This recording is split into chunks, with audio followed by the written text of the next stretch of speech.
प्रथम पूज्य विघ्नहर्ता बुद्धि के देवता श्री गणेश जी। तो एक बार प्रेम से बोलिए श्री गणेशाय नमः।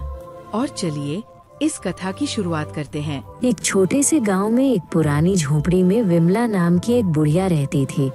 वो बहुत गरीब थी और उसकी आंखों में रोशनी नहीं थी।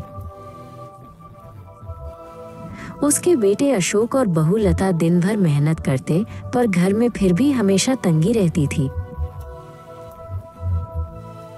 विमला का सहारा बस उसका अटूट विश्वास था। वो रोज सुबह जल्दी उठकर हाथ जोड़कर अपने मन ही मन में गणेश जी का ध्यान किया करती थी। वो मानती थी कि भगवान गणेश हर बाधा दूर करने वाले हैं और एक दिन उनका जीवन भी जरूर बदल जाएगा। एक मंगलवार की सुबह जब विमला पूजा में लीन थी, अचानक उसकी छोटी सी झोंपड़ी एक दिव्य प्रकाश से जगमगा उठी। उनके सामने एक विशाल हाथी जैसा रूप प्रकट हुआ। वो साक्षात श्री गणेश थे, जो अपनी सवारी मूषक के साथ खड़े थे।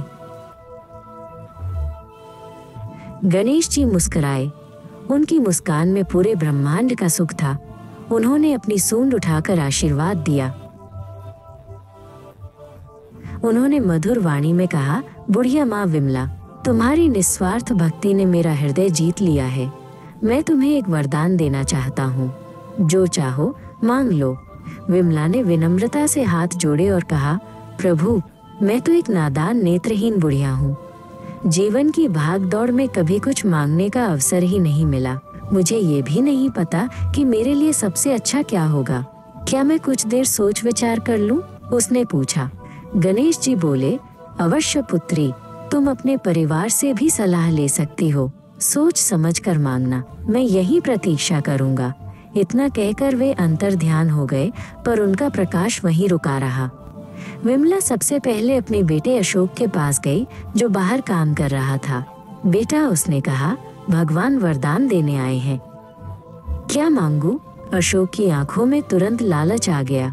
उसने जल्दी से कहा, माँ, गरीबी सबसे बड़ा अभिशाप है। आप बस 9 करोड़ का धन मांग लो, फिर सब सुख मिल जाएंगे। विमला ने सिर हिलाया। उसे लगा, धन से तो सिर्फ सुख के साधन मिलते हैं, सुख नहीं। वो बहू लता के पास गई, जो खाना बना रही थी। लता ने प्रेम से सासू माँ का हाथ पकड़ा। उसने कहा, माँ, धन तो आज है, कल नहीं।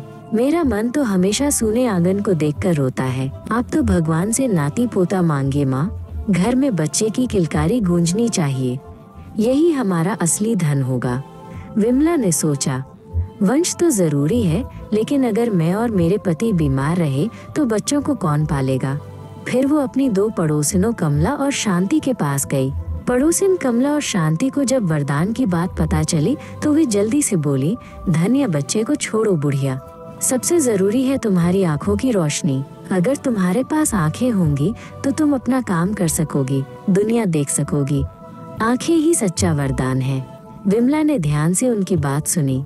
विमला ने सभी की बातें सुनी और अपनी झोपड़ी में लौट आई। उसने महसूस किया कि हर कोई केवल एक ही चीज मांगने को कह रहा है, जबकि जीवन में तो सब कुछ जरूरी है। उसने फिर से गणेश जी का ध्यान किया। अपनी आंखें बंद करके उसने अपने मन में सारी इच्छाओं को एक क्रम में पिरो लिया, जिससे कोई भी वरदान बेकार न जाए। उसने आंखें खोली। उसकी आवाज शांत पर दृढ़ थी। हे विघ्नहर्ता, मुझे सबसे पहले 9 करोड़ की माया धन दे, ताकि गरीबी मिटे। फिर मुझे निरोगी काया और मेरे पति सुरेश का अमर सुहाग दे। मेरी आंखों की रोशनी दे और मेरे बच्चों को नाती पोता दे। अंत में मुझे परिवार का सुख और मोक्ष दे। गणेश जी फिर से प्रकट हुए और उनके मुख पर एक अद्भुत प्रसन्न मुस्कान थी। उन्होंने कहा, वाह विमला, तुम्हारी बुद्धिमानी लाजवाब है। तुमने तो एक ही वरदान में सब कुछ मांग लिया। और उस दिन से विमला और उसके परिवार को वो सब मिला जो उन्होंने मांगा था। धन, स्वास्थ्य, परिवार का सुख और अंत में मोक्ष। जय गणेश, जय गणेश, जय गणेश देवा। हे गणेश जी महाराज, जैसे आपने उस बुढ़िया माँ को सब कुछ दिया, वैसे ही सबको देना। तो एक बार प्रेम से बोलिए श्री गणेशाय नमः। आज की कहानी यहीं समाप्त होती है। हमारी अगली रोमांचक कहानी का अपडेट सबसे पहले पाने के लिए हमारे व्हाट्सएप चैनल को जरूर फॉलो करें और साथ ही हमारे चैनल को सब्सक्राइब जरूर करें। धन्यवाद।